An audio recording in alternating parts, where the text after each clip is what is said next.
Welcome back to Morning Joe. Joining us now, Oscar-winning actor Richard Dreyfuss. Your voice is heard on the new audiobook, America the Beautiful, Reflections on Her Past, Present, and Future, a collection of poetry and prose reflecting on America's history and values. And let's dig in, because the sales from the audiobook are going to the Dreyfuss Initiative, a nonprofit organization which is promoting civics education. I take it you think the country needs a civics lesson. I take it.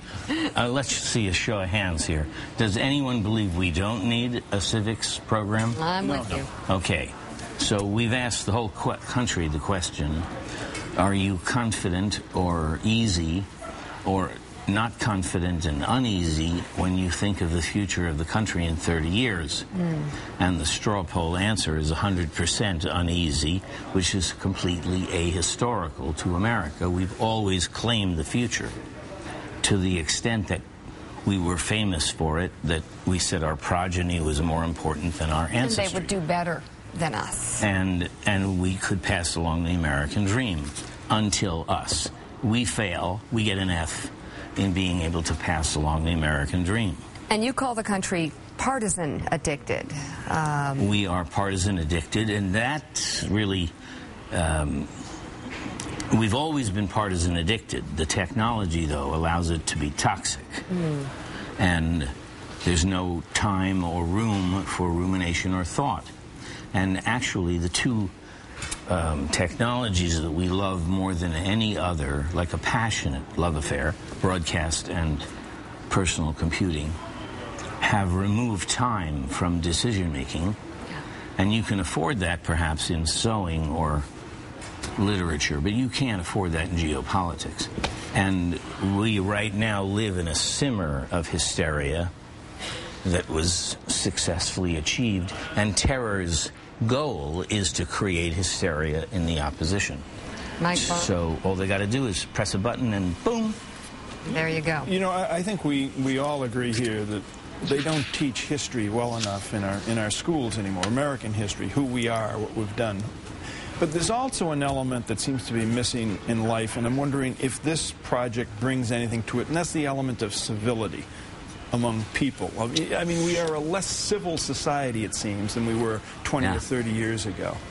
I went to Oxford for 4 years in 2004, and I was a senior research advisor at St. Anthony's College, and I developed a curriculum. And that curriculum, I realized, if used as exercises of the intellect, were useful in all grades, all subjects, all teachers. So the curriculum, or the exercises, are reason, logic, clarity of thought, and critical analysis, and using the values of opposing views, dissent, debate, and civility. When incivility becomes the norm, which it is, you are withdrawing the oxygen from the atmosphere of any representative democracy. You don't share anything when you demonize everything from your opponent.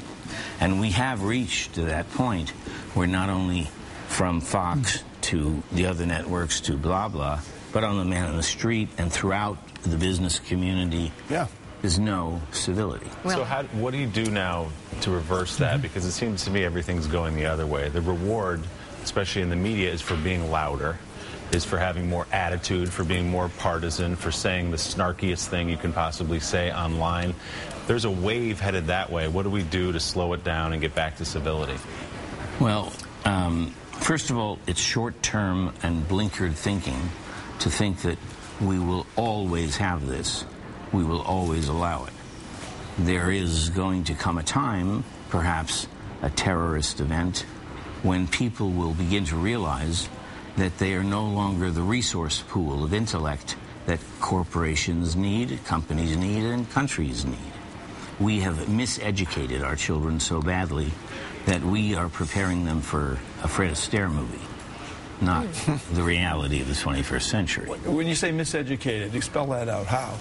Well, we're not preparing them for the basic survival skills that we're going to need, and we need now if they're going to continue illegally foreclosing our homes and being swept onto the street, which is happening now to the upper middle class. our kids don't know how to sew, cook, Yes. hammer a nail, or build a chair. Or write an English sentence. They really don't. Or know what due process is, where it came from, what it cost us, and why no one is above the law in this country. And I was on the cruise for The Nation magazine, which should know better. Yeah. And they talked about executive sovereignty, which was the theory that the Bush administration was using. And I said, what's that? What's executive sovereignty? And this lady said, well, that means the president is above the law. And I said, not in this country, pal. Yeah. That's not true. But that's the name that he gave to his actions. He was above the law. In our children, the comment you made about boundaries, I mean, the computer, which gives them access to unbelievable information, gives them no guidelines. And I think that they literally go wild. They can have everything at the click of a mouse, or whatever it's called, with no sense of having to learn how to get it. The sentence that they can't write is written for them as they write it. It just shows up. Right. I don't know how you develop any tools. Well, first of all, you have the leaders of the high-tech industry and the greatest educators like Gardner of Harvard, Helen Haast of Harvard, and you form immediately together the announcement of a work group that would eventually deliver a standardized methodology of research on the internet, which is credible and makes everyone understand the difference between a Holocaust denier and a Holocaust historian. That has to be done by the high-tech industry and not the government, because if governments tried to do this, you'd have utter chaos and eventually blood. But if the high-tech people like Bill Gates and Steve Jobs, Qualcomm, if they did it with the educators, you know that you could learn to rely on their methodology. And that will replace textbooks, which are a scandal, and teachers will know in the annotation and secondary sources and footnotes that the kid knows what he's doing. Yeah. Right now, if you got on an airplane and heard an announcement that said, we're going to pick our pilots from business class today, you'd get off that airplane. And that's what we're doing with the country. You raise a lot of important questions. Richard Dreyfuss, thank you so much. The audiobook is... This is a book written by a guy who fell in love with America. And it's amazing. Well, thank you very much for coming in and telling us about it and putting your voice to it. And the terrible thing is we've become used to sound bites which do not allow for anyone to think at all. No context. No context, and you got to rush to make no sentence finish.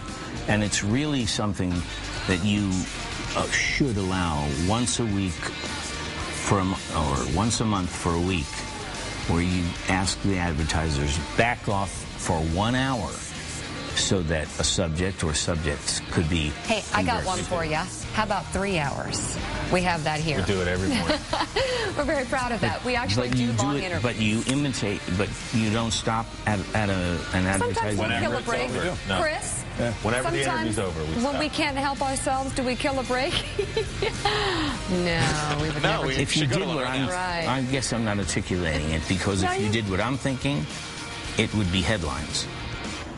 It itself would be headlines. Yeah. Because this technology is running us, not vice versa. You bring up a good point. We fight that battle, though, here on Morning Joe.